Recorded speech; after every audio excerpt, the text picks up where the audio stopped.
सत साहेब सभी को राम राम।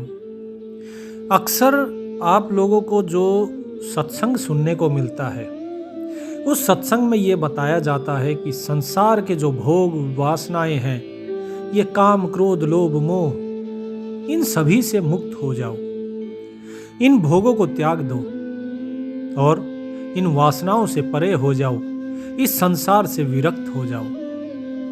लेकिन इस संसार से विरक्त कैसे हों? कैसे हम इस संसार को त्याग सकते हैं जबकि हम इस संसार में ही रहते हैं? तो कबीर साहब जी भी बार बार यही चीज कहते हैं कि संसार को त्यागो, इस संसार से विरक्त हो जाओ। लेकिन कैसे? एक आपको कहानी बताता हूं, आपको उस उदाहरण से समझ आएगा कि हमें वास्तव में करना क्या है, कैसे इससे मुक्त हो पाएंगे। एक बार एक शिष्य को उसके गुरु ने ज्ञान दिया कि बेटा, ये संसार की जो भोग वासनाएं हैं, इनसे दूर रहो। जो नारी है, ये माया का रूप है, इससे दूर रहो। तो जो शिष्य था उसने गुरुजी की बात को माना।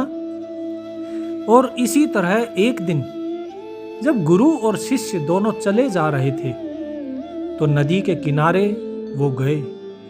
उन्होंने देखा कि एक स्त्री वहां पर खड़ी है। स्त्री सुंदर थी, लेकिन वो अर्धनग्न अवस्था में थी, कपड़े बहुत कम थे उसके पास। उसने कहा कि मुझे नदी के पार जाना है, मुझे उस नदी के पार ले चलिए, मेरी मदद करो।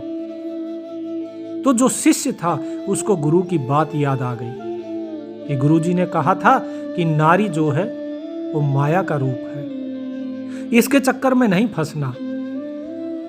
ये विषय वासनाओं का जाल है, काम वासना जागृत करती है, इससे दूर रहना। तो उसने उसकी मदद करने के लिए इनकार कर दिया।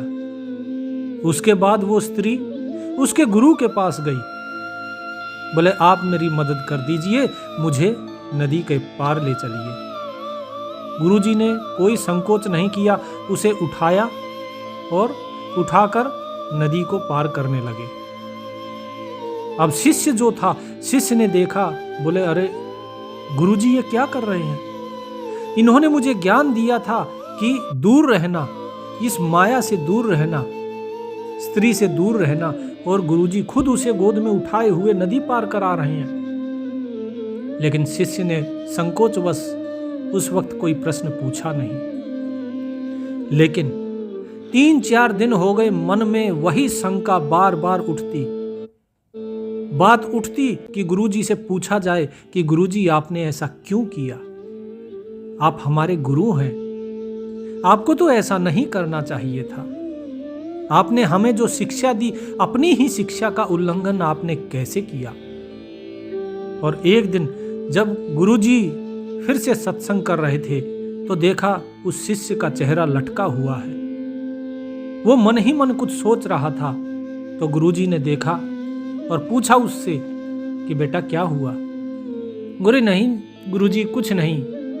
बोले नहीं, मन में जो भी प्रश्न है वो पूछ डालो, क्योंकि मन में यदि कोई प्रश्न रह गया तो वो बवाल बन जाता है। फिर एक छोटा सा अगर घाव, उसका समय पे उपचार ना हो तो बाद में नासूर बन जाता है। इसीलिए जो भी प्रश्न है वो पूछ डालो। तो शिष्य ने कहा कि गुरुजी, आपने हमें शिक्षा दी कि नारी से दूर रहना। नारी जो है काम को जगाती है, ये माया का रूप है। बोले हाँ, मैंने सही तो कहा?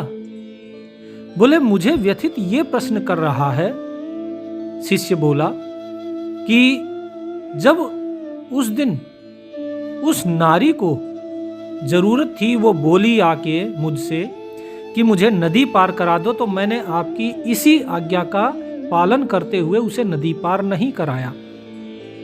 लेकिन आपने अपनी ही जो शिक्षा थी, उस शिक्षा को आप भूल गए और आपने उसे गोद में उठा के और उसे नदी पार करवा दी। ऐसा क्यों?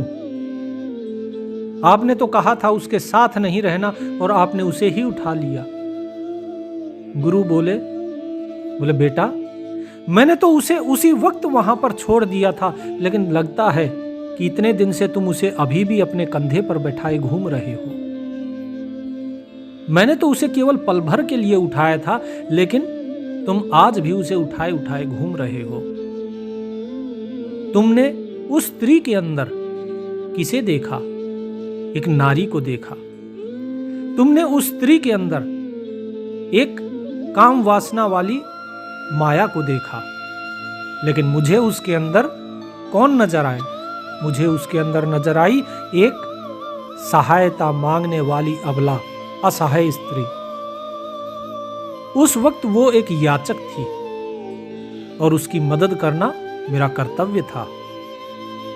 तुम उसके अंदर अब भी उस स्त्री को ही देख रहे हो, जबकि मैं उसके अंदर सिर्फ एक जरूरतमंद औरत को देख रहा हूं। इसीलिए मैंने उसकी मदद करी और उसे वहीं छोड़ दिया, लेकिन तुम आज भी उसे लिए लिए घूम रहे हो। मैंने जो ज्ञान दिया था उसका अर्थ तुमने स्थूल रूप में लिया।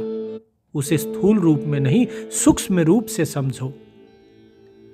सूक्ष्म रूप से अर्थात स्त्रियां आपके घर में भी है, धन आपके घर में भी है, वस्त्र भोजन सब कुछ आपके घर में भी है, गाड़ी घोड़े भी है। लेकिन मेरे जो कहने का तात्पर्य था वो तात्पर्य ये था कि मन से उससे विरक्त हो जाओ, मन में भाव ना आए।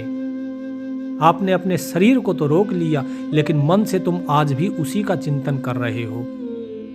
तुमने उस वक्त अपने केवल शरीर को रोका, मन को नहीं, जबकि मैंने अपने मन को रोका, शरीर को नहीं। तो इसीलिए इस मन को रोको, शरीर तो खुद पे खुद रुक जाएगा। फिर तुम्हें उसके अंदर वो भावना नहीं दिखाई देगी जो भावना तुम्हारे अंदर अब है। तो जो भी कुछ करना है वो मन के द्वारा करना है। तो विरक्ति जो होती है, इस कहानी से यही शिक्षा मिलती है कि विरक्ति मन से होती है, शरीर से नहीं। तो कबीर साहिब क्या कहते हैं? प्रेम भाव एक चाहिए, भेष अनेक बनाए, चाहे घर में वास कर, चाहे वन को जाए। कि प्रेम भाव चाहिए मनुष्य के मन में। कहां? हृदय में। और भेष कोई भी धारण करो आप, कोई फर्क नहीं पड़ता। यदि आपके हृदय में प्रेम नहीं है तो भेष किसी काम के नहीं है। इसीलिए मन में प्रेम होना चाहिए। उसके बाद चाहे आप घर में रहें या आप इस संसार में रहें या आप वानप्रस्थी हो जाएं, सन्यासी हो जाएं, उससे कोई फर्क नहीं पड़ता।